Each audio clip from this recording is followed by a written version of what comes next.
Hello students, चलिए आज हम चैप्टर नंबर 4 स्टार्ट करते हैं साइंस का, that is carbon and its compound.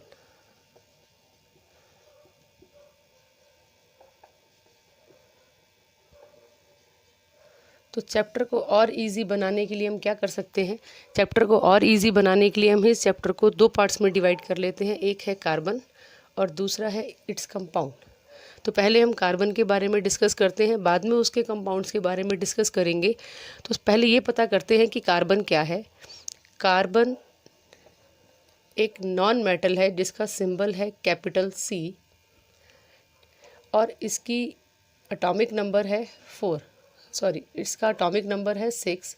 तो जब हम इसका इलेक्ट्रॉनिक कॉन्फ़िगरेशन करेंगे तो क्या बनेगा 2 and 4। इसका मतलब क्या हुआ कि कार्बन के आउटर मोस्ट शेल में 4 इलेक्ट्रॉन्स हैं, कि जिस भी एलिमेंट के आउटर मोस्ट शेल में 4 इलेक्ट्रॉन्स होते हैं वो आयनिक कंपाउंड नहीं बनाता, वो बनाता है कोवेलेंट बॉन्ड। यानी कि ये इलेक्ट्रॉन्स शेयर करेगा, neither it will give electrons nor it will take electrons, it will share electrons.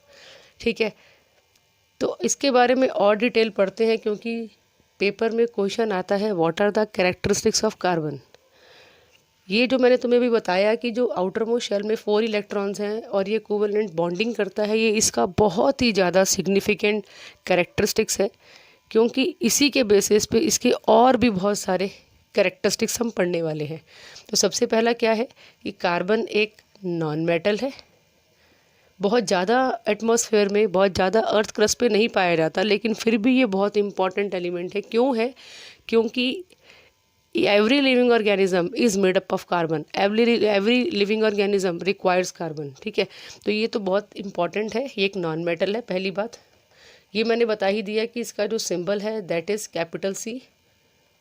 ये भी मैंने बता दिया कि इसका एटॉमिक नंबर है 6। ये भी एक बहुत सिग्निफिकेंट बात है, क्योंकि 6 एटॉमिक नंबर होने की वजह, इसको पहले लिख लेते हैं ऐसे, एटॉमिक नंबर, इसका एटॉमिक नंबर 6 होने की वजह से ही ये बहुत सारे कंपाउंड्स बना पाता है। एटॉमिक नंबर 6 है तो इसके आउटर मोस्ट शेल में 4 इलेक्ट्रॉन्स हैं, कॉन्फ़िगरेशन हो जाता है 2 और 4।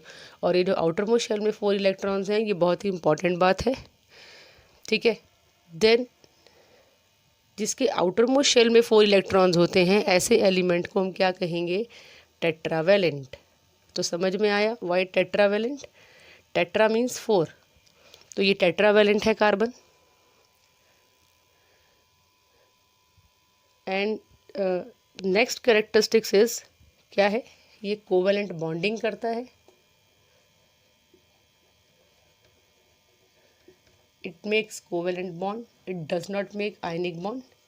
ये करता है कोवेलेंट बॉन्डिंग। और जो इसकी लास्ट प्रॉपर्टी है that is catenation. Catenation means self combination, यानी कि कार्बन के साथ मिलके भी कंपाउंड बना सकता है। It has the ability to combine with another carbon, और इस तरीके से इसके बहुत सारे कंपाउंड्स अवेलेबल हैं। तो कार्बन बहुत सारे कंपाउंड्स बना सकता है, क्योंकि because it is a non metal, because it has atomic number 6। तीसरी बात, ये टेट्रावेलेंट है। फोर्थ, ये कोवेलेंट बॉन्डिंग करता है। और last, catenation, that is self combination, यानी कि सेल्फ लिंकिंग की भी एबिलिटी सेल्फ लिंकिंग की एबिलिटी भी कार्बन के अंदर है। फाइन, तो ये बिल्कुल बेसिक था जो हमने कार्बन के बारे में डिस्कस करा। Now let us move to the next topic, occurrence of carbon. तो यदि हम कार्बन को देखना चाहते हैं नेचर में, if you want to see carbon, तो वो हमें कैसे अवेलेबल होगा? How does the carbon occurs in nature? तो इट अकर्स इन 2 स्टेट, या तो वो फ्री स्टेट में मिलेगा आपको, या फिर वो मिलेगा कंबाइंड स्टेट में। जब कार्बन फ्री स्टेट में अवेलेबल होगा तब ये 3 फॉर्म्स में अवेलेबल हो सकेगा। First one is diamond. तो ये डायमंड जो है that is a carbon in free state, diamond. Second is graphite. Third one is buckminster fullerenes. ये जो थर्ड इसको हम कहते हैं एलोट्रॉप्स ऑफ कार्बन, यानी कि the free states of carbon. Fine. The various physical forms in which an element can exist are called allotropes of that element. ठीक है, तो ये जो डायमंड है और ग्रेफाइट है इसके बारे में हम फिर भी सुनते हैं, बट इसके बारे में पहली बार सुना है बकमिस्टर फुलरेंस के बारे में शायद आपने। तो ये कैसा है, ये कैसा कार्बन है जो फ्री स्टेट में मिलता है। It has 6 carbon atoms. तो इसकी बहुत डिटेल में हम लोग नहीं जाने वाले हैं, क्योंकि ये जो कार्बन का एलोट्रॉप है ये बहुत नोन नहीं है, इट इज़ रिसेंटली डिस्कवर्ड, और हम इसकी बहुत डिटेल में नहीं जाएंगे। तो बेसिक जो हमारे सिलेबस का पार्ट है दैट इज़ डायमंड और ग्रेफाइट, तो हम इन्हीं के बारे में पढ़ने वाले हैं। और कंबाइंड स्टेट की अगर हम बात करें तो ये तो अकेला सिर्फ कार्बन ही है, बट ये किसी और के साथ भी कंबाइन हो सकता है और फिर बहुत सारे ये कंपाउंड्स बना लेता है। तो कंबाइंड स्टेट में भी ये बहुत तरीके से अवेलेबल है, जैसे कार्बन डाइऑक्साइड, जैसे कार्बोनेट्स हो गया, जैसे फॉसिल फ्यूल्स हो गया, coal, petroleum, natural gas, organic compounds हो गए जैसे carbohydrate, fats, proteins, wood, cotton, wool etcetera. इन सब में जो कार्बन है वो कंबाइंड स्टेट में मिलता है, बट अकेला अगर आप कार्बन देखना चाहते हैं, फ्री स्टेट में देखना चाहते हैं, तो it will be available in diamond, graphite और बकमिस्टर फुलरेंस। तो अभी हम सिर्फ इसको उठा लेते हैं, डायमंड को और ग्रेफाइट क्यों, क्योंकि मैंने ऑलरेडी बताया कि ये इतना सिग्निफिकेंट नहीं है एग्जामिनेशन पॉइंट ऑफ व्यू से। तो डायमंड और ग्रेफाइट को डिस्कस करते हैं। तो now we are discussing the free state of carbon, यानी कि इसको हम एक और चीज़ कह सकते हैं, एलोट्रॉप्स ऑफ कार्बन। इसको हम क्या कहेंगे, एलोट्रॉप्स ऑफ कार्बन। तो let us now discuss the allotropes of carbon. तो देखो बच्चों, एलोट्रॉप्स ऑफ कार्बन में हम लोग डायमंड और ग्रेफाइट को डिस्कस करने वाले हैं। ठीक है, तो डायमंड और ग्रेफाइट ये दोनों ही सिर्फ कार्बन से बने हैं, इनके अलावा और कुछ नहीं है, इनके अंदर सिर्फ कार्बन ही कार्बन है। तो अगर हम इसको चेक करना चाहते हैं तो हम क्या करेंगे, जब हम इसकी स्ट्रॉन्ग हीटिंग करेंगे डायमंड की, या फिर हम ग्रेफाइट को भी बर्न करते हैं, हीट करते हैं, तो क्या होगा, इफ़ वी बर्न डायमंड और graphite in oxygen then only carbon dioxide gas is formed. ठीक है, सिर्फ और सिर्फ कार्बन डाइऑक्साइड फॉर्म होगा and nothing is left behind. ठीक है, तो इससे ये पता लगता है कि इसके अंदर सिर्फ कार्बन है। जब उसको ऑक्सीजन के साथ बर्न किया तो कार्बन और ऑक्सीजन मिल गया और कार्बन डाइऑक्साइड बन गया, और बस ये कार्बन डाइऑक्साइड गैस बन के उड़ गया, तो कुछ भी पीछे ऐश लेफ्ट बिहाइंड नहीं रहता है। Fine. So allotropes of carbon में सबसे पहले हम डायमंड के स्ट्रक्चर और ग्रेफाइट के स्ट्रक्चर को डिस्कस करते हैं। तो डायमंड का स्ट्रक्चर बच्चों कैसा है, ये सब पहली बात तो ये सबसे हार्डेस्ट सब्सटेंस जाना जाता है आज तक। It is the hardest substance known, बहुत हार्ड है। फाइन।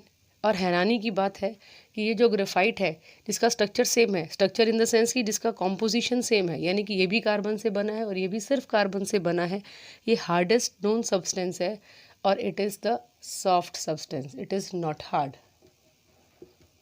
मतलब हार्ड क्या, ये तो इस तरीके से है कि इसको एज अ हम लुब्रिकेंट यूज़ करते हैं, इंजन ऑयल वगैरह में इसको एज अ लुब्रिकेंट डाला जाता है। ये इतना ज़्यादा स्लिपरी है और ये उतना ही ज़्यादा हार्ड है। Then the second property of diamond is कि it do not conduct electricity. देख रहे हैं आप कि ये इलेक्ट्रिसिटी को कंडक्ट नहीं करता, it does not conduct electricity. ठीक है, और जो ग्रेफाइट है it is a good conductor of electricity, बिल्कुल ही अपोजिट इसका फीचर है ये। ठीक, देन ये एक हैवीएस्ट सब्सटेंस है और it is a lighter substance. देखो बिल्कुल प्रॉपर्टीज़ में डिफरेंस है, जबकि कॉम्पोजिशन सेम है बट प्रॉपर्टीज़ में बहुत सारा डिफरेंस है। तो वो डिफरेंस क्यों आया, लेट अस डिस्कस नाउ। वो डिफरेंस इसीलिए आता है because of the structure of diamond and graphite. बच्चों अब ध्यान से समझेंगे कि जो डायमंड है उसका स्ट्रक्चर कैसा है, उसके जो कार्बन एटम्स हैं, ये आप स्ट्रक्चर ही देख रहे हैं इसका, ये डायमंड का स्ट्रक्चर है और ये ग्रेफाइट का स्ट्रक्चर है। तो हम क्या देख रहे हैं कि ये जो डायमंड का स्ट्रक्चर है इसमें जो मैंने डॉट्स बनाए हैं दीज आर कार्बन एटम्स। तो ये जो कार्बन एटम्स हैं ये चारों जगह से, क्योंकि ये टेट्रावेलेंट है, इसकी वैलेंसी है 4 और ये चारों जगह से ऑक्यूपाइड है, ऑलरेडी पैक्ड है। ठीक है, तो ये कार्बन, देन अगेन एक कार्बन, फिर एक कार्बन, फिर एक कार्बन, फिर एक कार्बन, अगेन ये वाला कार्बन को देखते हैं तो ये भी पैक है 1 2, ये भी 1 2 3 4 चारों जगह से ऑक्यूपाइड है। तो इसमें तो कहीं स्पेस ही नहीं है किसी और चीज़ के एंटर होने की। इसी वजह से जो डायमंड है it does not conduct electricity, इसके पास कोई फ्री इलेक्ट्रॉन नहीं है मूव करने के लिए, तो ये इलेक्ट्रिसिटी को कंडक्ट नहीं करेगा। बट ग्रेफाइट का स्ट्रक्चर अगर हम देखें तो इसमें जो कार्बन एटम है ये चारों जगह से नहीं बल्कि ये 3 जगह से ऑक्यूपाइड रहता है। ये हेक्सागोनल फिगर बनाता है, इसका स्ट्रक्चर ऐसा है। तो ये क्योंकि हेक्सागोनल फिगर बनाता है और इसमें अभी क्योंकि ये 4 जगह से ऑक्यूपाइड नहीं है, one space is still free, एक इलेक्ट्रॉन में जगह है, तो इसीलिए यहाँ ये इलेक्ट्रिसिटी को कंडक्ट कर सकता है। इसीलिए ये बहुत हार्डेस्ट सब्सटेंस नहीं है, इसीलिए इसका अपीयरेंस स्लिपरी है, इसीलिए ये लाइटर सब्सटेंस है। जबकि डायमंड इसका अपोजिट है only because of the structure, क्योंकि ये इसके जो कार्बन एटम्स हैं they are fully occupied, tetravalent है तो चारों जगह से वो ऑक्यूपाइड भी हैं। Fine, so this was the basic difference between diamond and graphite. और जो मेन डिफरेंस है वो तो आपको पता ही है कि ये बहुत ज़्यादा इसमें एक्स्ट्रा ऑर्डिनरी ब्रिलियंस है, बहुत चमक होती है। जबकि जो ग्रेफाइट है वो ब्लैक कलर का ओपेक सब्सटेंस है, ये ट्रांसपेरेंट है और वो ओपेक है, तो फिजिकल प्रॉपर्टीज़ पे बहुत डिफरेंस है। So this was the basic difference between diamond and graphite. तो नेक्स्ट क्लास में हम इसी चैप्टर को आगे बढ़ाएंगे and we will move to the other important topic, that is the organic compounds. Bye.